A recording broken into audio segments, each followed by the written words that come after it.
Bedlam is back, baby, with a double dose, headed up to Oklahoma City. The Rob Glass Strength and Conditioning Factory is back in business, and business seems to be good. So good, in fact, he might be breaking all-time records.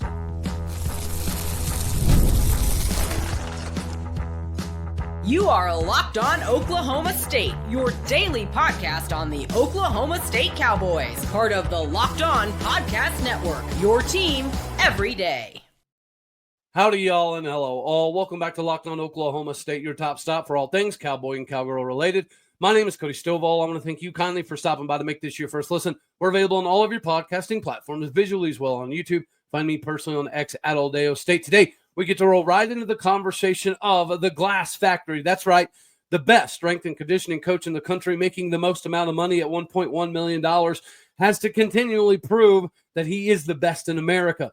Just a couple of years ago, Oklahoma State set their all-time strength and conditioning record with weight gains at 17.8 pounds per athlete all the way across the board. So naturally, you're going to have some dudes gain 3 pounds, some dudes gain 43 pounds, and it washes out in the middle. Last year, I don't think we quite eclipsed that 17.8 number, primarily because we didn't talk about it. 2 years ago, we let everybody in the world know that Rob Glass was the best in the country, and that 17.8 was the most in his 22 years being the strength coach at Oklahoma State. The question is, with a whole new roster, a whole new staff, was Rob Glass going to be able to kick things into another gear coming into the season? And it appears as though that is true. There was a recent article put out, I believe it was Pistols Firing, discussing Malik Charles gaining almost 30 pounds in such a short amount of time in Stillwater, Oklahoma. Now, we've naturally covered Malik Charles a few times on the show. Comes from an NFL pedigree, was a basketball player who just started playing football a couple of years ago. He bounced around for multiple positions before he kind of settled on this new pseudo defensive end kind of style.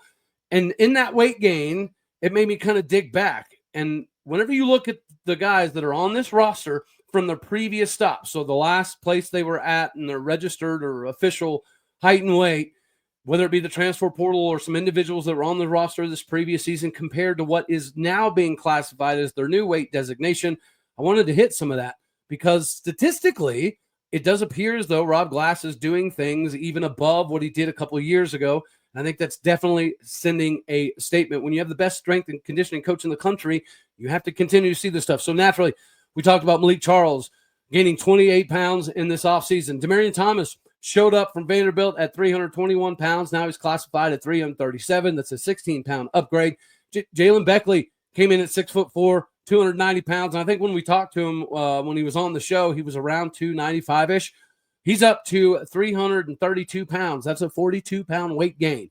Then you have Jacoby Sanders, the Stillwater High School kid that came in 6'2", 302 pounds. This previous season is up to 322 right now. That's a 20-pound weight gain. Then you have Kason Carpenter coming over from Tulsa. Last year at Tulsa, he was designated at 6'3", 291 pounds. Currently, he's classified at 6'3", 305 pounds. That's a 14-pound upgrade in just a matter of a few months. Then you have a Luke Webb who came in at Oklahoma State 6'2", 265.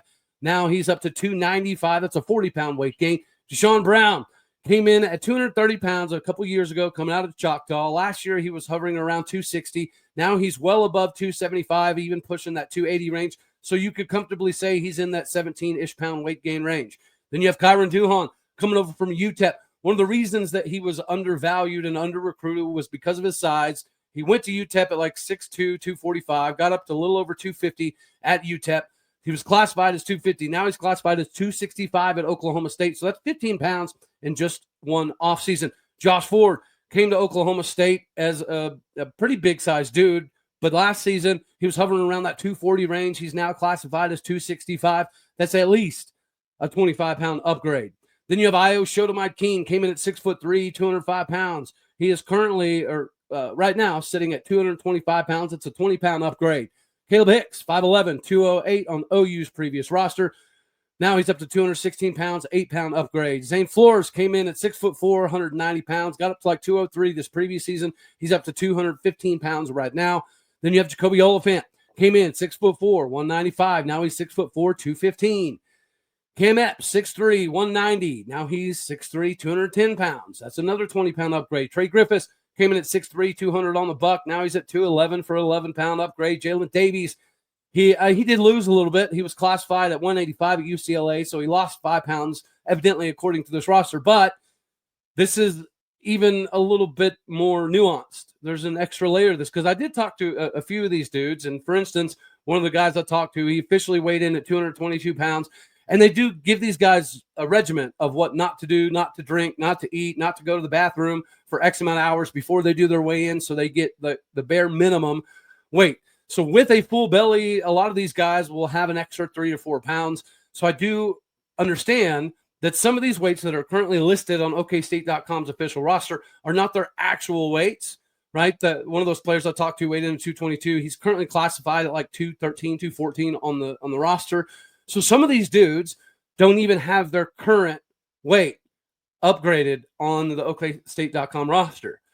So that leads me to believe that there's probably some more of these guys that have more weight than we're actually showing currently on the rosters, which leads me to believe that, yes, Rob Glass has, in fact, upped the ante a little bit from a couple of years ago when the team averaged gaining 17.8 pounds apiece. From the list that I just put together, that's 16, 17 dudes, that's almost 19 pounds, 18.9 pounds a pop. So I do think that if you go through the entire roster with the actual upgraded weights, this is going to be a record-breaking season for Rob Glass. And I think that's absolutely massive for not only him, but also Mike Gundy, because Mike Gundy had to shave the staff. He had to shave almost everybody that he's gotten accustomed to over the last 15, 20 years of doing business, except for Rob Glass. Rob Glass is like the main holdover, the dude that was doing this before Mike Gundy officially was the head coach. So Rob Glass and Mike Gundy have been tied together. Mike Gundy's even made comments that the day I retire is the day that Rob Glass will retire, or something along those lines. And it's nice to see that Rob Glass can get a new iteration of individuals, right? 60, 65 new dudes, and have this kind of impact and effect on this roster. So yes, do we know the official weights of every single player? Not necessarily. But when you look at what they were previously classified, whether it be the last year's roster at a different school, and the current weight, this definitely feels like Rob Glass is back in his bag. And his bag is putting weight gains on these dudes to an unprecedented level. It does feel like that if you go up and down this board with the new measurements, he could be absolutely shattering that 17.8 marker. And of course, there is going to be some like DBs, cornerbacks, safeties that don't exactly, explode in the weight gain department. And that's kind of where it levels out. You'll have some dudes that gain 3 pounds, 7 pounds, 8 pounds, 9 pounds, but you will have those guys that gain 40 pounds, 45 pounds, 42 pounds. It is mixed in there. So you got to find a way to, add up all of the weights and then do a divisional factor. And that's how I came up with that 18.9 predicated upon those 16, 17 dudes. That's just a small sample size. I do feel like that once they update all of these official weights, we will be talking about Rob Glass breaking yet another record at Oklahoma State and surpassing that 17.8 pounds of muscle per individual. And this is not even necessarily taken into consideration body fat. I know of a player that has been injured. He gained 14 pounds while injured, right? So he wasn't allowed to do the cardio stuff. He wasn't allowed to do the treadmill because the sweat would have gotten to his cast. He had a soft cast instead of a hard cast and things of that nature. They're not even taken into effect. So if you can gain 14 pounds off of the most bare minimum amount of workouts, then I think it's natural to assume that a lot of these individuals that went through the entire offseason program easily gained more than 14, 15 pounds. I think you'll have a large portion of these dudes in that 18, 24, 25-ish range, which once again validates why we have the only dude in America in the strength and conditioning program making that $1.1 million figure. As much as things are changing in college football and you're getting new iterations of players, whether it be the transfer portal or keeping your freshman class intact from the recruiting landscape, it's nice to see that Rob Glass can still do this, because what he's accustomed to doing is getting guys that were 2-star, 3 stars, from the middle of Oklahoma, middle of nowhere, Texas, and then doing this, putting them 40, 50, 60 pounds on them over a 3 or 4 year time span. Him being able to do this with these heavy hitters, guys, again, we're getting guys from the Virginia Techs of the world. We're getting guys from the LSUs and the Floridas of the world. So if their designations at their weight classification at their previous SEC Big Ten schools are 15 pounds lighter, 20 pounds lighter, 22 pounds lighter than what they were previously. That indicates definitely why Rob Glass is the best in the business. If you can come to Oklahoma State and put on 20 pounds of muscle, but you can't go to LSU and put on 20 pounds of muscle, to me, that indicates that we're on to something here. And now it's time to see it on the field. Speaking of being on the field, you're going to need to be able to stay awake, alert, alive, and thriving 24/7. One of the best ways to do that is with 5-Hour Energy. It is time to fuel up and turn up with 5-Hour Energy. The new transfusion brings the bold grape, ginger, and lime flavor of your favorite golfing drink, minus the alcohol, of course, into a quick, energizing shot. Whether you're sinking birdies, you're trying to find your ball, or you're just making memories with your buddies, this is a hole-in-one for your energy game. Some days out on the golf course, or sometimes even off of it, you just need that extra boost to stay sharp and be energized and go conquer the world and punch life in the throat repeatedly. Has anyone ever in your golf group ever tried to pull off some crazy bet, like a crazy wager on a hole or a shot? If you have 5-Hour Energy, it doesn't matter because you're going to be so energized that whether you win the bet or don't make the bet, you're going to be rejuvenated for the next one. Like, think in yourself, what is the most ridiculous shot you've ever seen or ever taken? Imagine that now with 5-Hour Energy. All right. Golf is about the good times with the good people, and the good flavors currently offered by 5-Hour Energy are the best in the business. The grape, ginger, lime flavor gives you the best parts of your clubhouse go-to without chasing down the bev cart. So go to 5hourenergy.com today. That is the number 5hourenergy.com. You can use our promo Locked On Golf, all one word, to receive 20% off your order. This offer is valid only through September 30th on one order and cannot be used with other promotions. The code is not good on subscription orders. Whether you're meeting up with friends or you're trying to turn 18 holes into 36 holes, get that energizing boost you need to power through all of it with 5-Hour Energy. Order the transfusion-flavored 5-Hour Energy shots today. Have that boost and be that dude with 5-Hour Energy. Now we get to talk about the Bedlam, a doubleheader that is coming to the Paycom Center, Oklahoma City. And wrestling was also picked back up, which I think is a pretty cool deal as well. Whenever you have the wrestling thing kind of take into effect. I know I was giving OU some shade recently because Oklahoma State is including wrestling in their NIL packaging. Oklahoma University is not. Now, OU used to be a very big-time, proud wrestling program. It's kind of a shame to see the state of where they are. It does appear as though they're somewhat trying to rebuild-ish. I don't know how much effort's being put into it. Regardless, we do have a Bedlam wrestling match coming up this season. It's not going to be in Stillwater. I don't really give a hoot. Neither is this Bedlam back-to-back basketball action that's going to be in Oklahoma City at the Paycom Center for men's and women's hoop, back-to-back doubleheader December 13th. Tickets are going to go on sale to the general public August 1st. OSU fans can access the pre-sale special order. A quote that was put out: it was an incredible experience for Oklahoma City to fill the arena with both OSU and OU fans in 2024, says Paycom Center General Manager Chris Semeru. We are honored to not only continue to host the Bedlam tradition, but also expand it by adding the women's game here. So this is, I think it's a good thing. I think Bedlam collectively is good for the state. It's good for both universities. It's good for recruiting. And I do think that it allows a further degree of separation when it comes to this NIL conversation. Oklahoma State has largely been able to step up to the plate when it comes to NIL. This isn't just in football, obviously basketball as well. There's tons of conversations when we were losing the Musa Cisse's of the world and the Caleb Boones of the world and the Javon Smalls of the world, right? There was a natural conversation that Oklahoma State's not going to be able to retain a big-time style of roster because of the difficulties they're having in NIL for basketball. And it was true. Like I don't know if we were the worst in the Big 12 when it came to basketball NIL spending, but we were definitely bottom third easily. And we've been able to correct that. Not only in football, right? We've discussed how Oklahoma State is keeping pace with some of the top end talent in the Big 12. Are we spending Texas Tech money? No. But are we probably hovering somewhere around that in between the K-State, BYU money? Yeah, it definitely seems as though that's the case. Even with the new rev share contracts and the monthly payments coming down a little bit, it is likely to be made up for with the bonuses that happen beginning of the season, mid-game, or midway through the season, at the end of the season. And basketball was able to do the same. That's precisely why we were able to acquire the roster that we did. Getting Coleman was a massive ordeal. Getting Anthony Roy was huge for us. That Doug Gottlieb connection is nice. But nonetheless, OU basketball under Porter Moser has been pretty good, easily better than Oklahoma State. Thankfully, Steve Lutz is in year 2 now, and he's going to have a full allotment of time to have this team prepared. That is something that he did not get this previous season, which is why I think a lot of us were excited as the season progressed.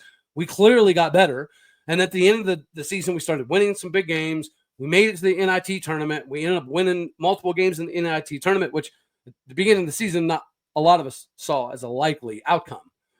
So the improvements were obviously very visual. Now we get a legitimate roster with time. We hired Steve Lutz kind of late last year, which is possibly why the acquisition of talent was just a bunch of athletes. He didn't have time to narrow down who were going to be the top shooters or who were going to be the top big men. He just had to kind of fill the roster, knowing that it was going to be kind of piecemeal here and there. Now he gets the full complement of the offseason with an entire roster that he was able to recruit or at least bring in via the transfer portal. We're paying legitimate NIL money. We got one of the best sharpshooters in the country as a freshman coming in, Ryan Crotty, almost 42% from the three-point line this previous season. We mentioned Isaiah Coleman, who's a massive addition, who tons of teams were trying to kind of squeeze in the services for. We got Ben Ahmed coming over from Miami. We got Mekhi Ragland. I like Montezukis. I think he's going to be a massive addition. I forget the fellow's name, but the Israeli guard, I think he's going to be absolutely huge for us too because of his ability to facilitate, to drive in the lane, dish it out to the dudes. Last year, when we had a facilitator, it didn't really matter because we didn't have a lot of shooters. This year, we have more shooters. We got Kanye Clary coming over, who averaged just 16.7 points a game 2 years ago, Mississippi State Penn State before getting hurt last year, Mississippi State after like the third game of the season. So we've got the heavy hitters. We're paying the legitimate money. Now we get this Bedlam matchup, and I think this is going to be great for us because it'll let us know where we stand. OU under Porter Moser has been pretty daggone good, so much so that I kind of feel bad for him, right? The OU fan base that does somewhat follow basketball, they haven't really given him a lot of leeway, and they should. They should give him much more area of operation to work with because they're playing in a decrepit, dilapidated junior high school arena. How they can have all of this SEC money and they continue to force both wrestling and basketball into these high school level facilities, like subpar high school level facilities, is absolutely wild. They have the Taj Mahal for football, but they don't give 13 hoots seemingly about basketball or wrestling. I haven't even heard any plans for them to upgrade their facility. So thank goodness, I think they would agree with this, that it's not being played in Norman. Would it be great to have in Gallagher? Absolutely. The home and away thing that we've always done has been great for the Bedlam rivalry. But I don't really give a hoot. As long as we're continuing to play this game, we could play it in Oklahoma City, Tulsa, Houston. We could play it in space. I don't give a hoot. Bedlam needs to be a thing every single year in almost every single sport that we can physically possibly make it work, including football. So while we're waiting on the football shoe to drop where we can bring Bedlam back into the fold on the gridiron, this we will take. And from the women's side of things, this is probably the most anticipatory season I can recall as an Oklahoma State Cowgirl fan. I'm not going to sit here and pretend that I've watched all the Cowgirl games over the last 20 years either. But, traditionally, I would wait, like most fans, for the Cowgirls to make a little bit of a run. And then I'd watch the last half of the season, or I'd watch the Big 12 tournament, or I'd watch us potentially have the opportunity to make a couple dances. And we did. We did make a couple NCAA tournaments. We had a couple first-round picks mixed in there as well. So it's not like we're foreign to success on the hardwood for women's basketball, but it's not an expectation. We're not a juggernaut. There's never been a time where Oklahoma State Cowgirl basketball feels like we can win the conference on a yearly basis. This kind of feels like one of those seasons. We had a decent number of girls coming back who were integral to the success we had this previous team. JC Hoyt addressed the issues with rebounding, as we saw in the NCAA tournament. That was our biggest Achilles heel, even in the Big 12 tournament. rebounding and some defensive efficiency stats were the biggest Achilles heel for the Cowgirls this previous season. She addressed that. I really like the roster that J.C. Hoyt has put together. She's very selective, like a sniper when it comes to the high school ranks. She's only bringing in a freshman or two a year. She's primarily hammering the transfer portal, getting people from BYU. She's really good about getting people from overseas. I think we just grabbed another center from France or something to that effect recently as well. So J.C. Hoyt's continuing to do the daggone thing. Jasmine Player not being the assistant coach is going to be a little interesting to pay attention to. But she went out and she continued to upgrade the staff, continuously has upgraded this roster, so much so that the Cowgirls have an opportunity to win the conference this season and make a push at the NCAA tournament. If you can get an SECW, both men's and women's basketball, that is going to be absolutely beneficial. We all know that the SEC is very, very inflated, especially in basketball. We've noticed this previous season, what they got like 13, 14 teams in the NCAA tournament. And percentage-wise, the Big 12 had the most teams move on to the Sweet 16, Elite 8, Final Four, so on and so forth. So the SEC was struggling, but who cares? Because at the end of the day, it's about strength of schedule, RPI, things of that nature. So if you beat an SEC team, because the SEC is viewed as the king dingling of all sports, all places, all where, all times, it is going to be beneficial. It'll be good for boosting the Big 12 basketball, RPI, strength of schedule, things of that nature. And plus, it's good for the state to get those W's. It's good for recruiting. It's good for JC. And I'm excited. I'm glad wrestling is here. I appreciate this doubleheader for basketball. Now we just need to bring football back into the mix, ladies and gentlemen.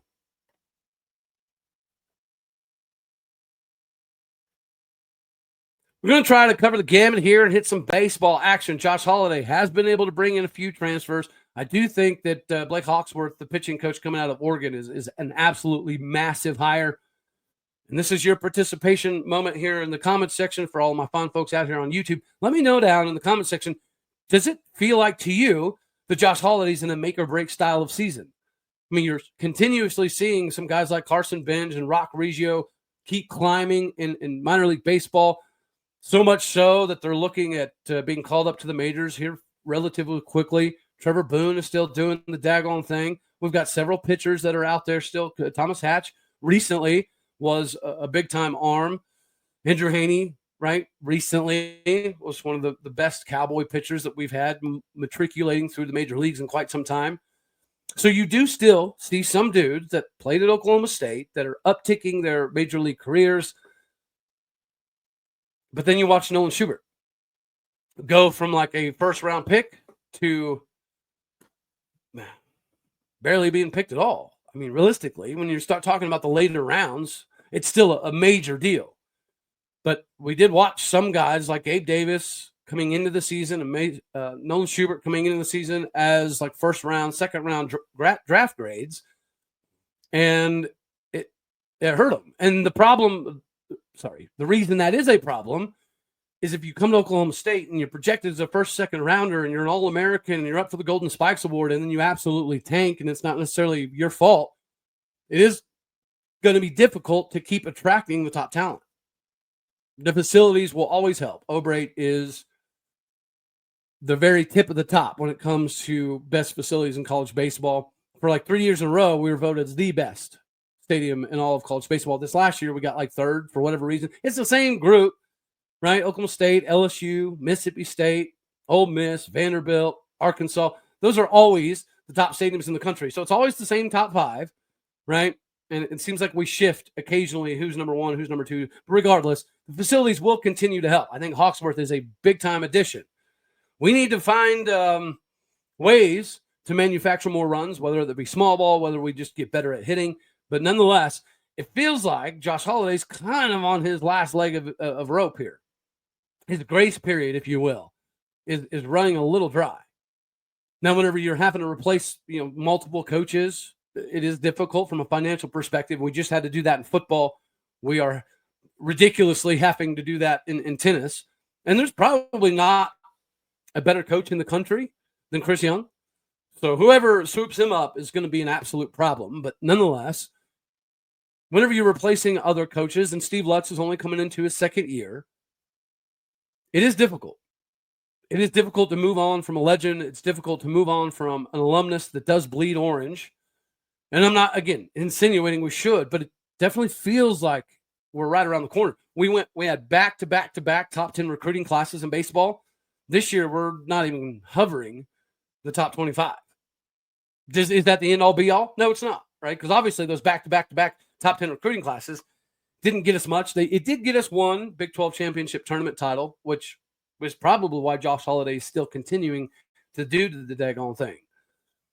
But it does seem like there's been a little bit of a decline. And it does seem like with the new Board of Regents that they're not really sitting on their hands much at all. If you're willing to get rid of a really good president, Dr. Casey Schramm, and you're willing to get rid of probably the best overall tennis coach in the country in Chris Young for ridiculous reasons, both of which.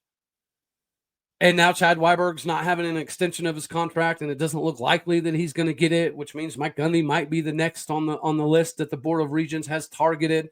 I don't think Josh Holliday's on that targeted list, but I do think the Board of Regents has already proven that they're not going to sit by and allow Oklahoma State to fall by the wayside in a multitude of sports. So who do you bring in to replace? I don't know.